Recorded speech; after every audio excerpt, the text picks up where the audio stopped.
पुराण का ये जो कहानी है गणेश जी का अवतरण के बारे में, इसके बारे में मन में ऐसा कुछ विचार आ रहे थे।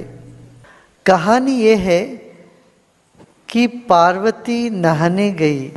पार्वती ने अपने शरीर का मैल को निकाल करके उसमें एक पुतला बनाया, उसको जान दे दिया, पुत्र बना लिया। शिव जी बाहर गए थे, बाहर से जब लौट के आए ये बालक खड़ा हुआ था ताकि पार्वती नहा रही थी। तो ये बालक ने रोका शिव जी को ताकि पहचानता नहीं था कि पार्वती ने ही तो बनाए उनको।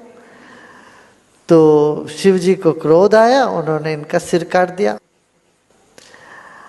और फिर जब पार्वती को पता चला, पार्वती बड़ी दुखी हो गई, अरे मेरा पुत्र का इस तरह से वध कर दिया। फिर शिव जी ने कहा कि कौन सा प्राणी या व्यक्ति उत्तर के ओर सिर रख के सो रहा है वो लेके आओ।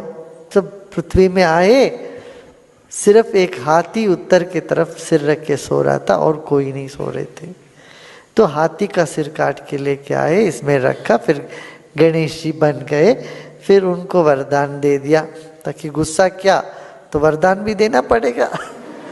तो पहले गुस्सा करके पश्चाता होने पे फिर उनको पुसलाना पड़ता है ना, तो पुसलाए, फिर बोले अच्छा पहला पूजा तुम्ही को होगी। ये जो पुराण की जो कहानी है, उटपटांग कहानी, अटपटा सा लगता है। क्या पार्वती के शरीर में इतना मैल जमा हुआ था? पहला प्रश्न। दूसरा, जो त्रिकालक ज्ञानी सब कुछ जानने वाला ईश्वर को ये नहीं पता चला कि ये मेरा बेटा है, पार्वती का बेटा है। अच्छा, तीसरा प्रश्न ये कहते, अच्छा शिवजी इतना, उनमें इतना ये असहनशीलता थी क्या? किसी ने बोला तुम रुको अभी, तो उनको रोकने के लिए भी मना करे, इतना अहंकारी था सदाशिव ताकि वो बच्चा है, वो कह रहा है रुको मैं अभी नहीं जाने दूंगा, तो उसका सिर काट दे। कितना क्रूर कठोर भगवान होगा तुम्हारा और नासमझी होगा। मान लो आपको कोई गार्ड कहीं रोकता हो तो आप उसका सिर काट दोगे, चाहे आप ही के घर का गार्ड क्यों ना हो। माने शिव इतना क्रोधी, असहनशील, अज्ञानी, और पार्वती इतना मैल डोलने वाली और अपने मैल से ये बच्चा बनाने वाली।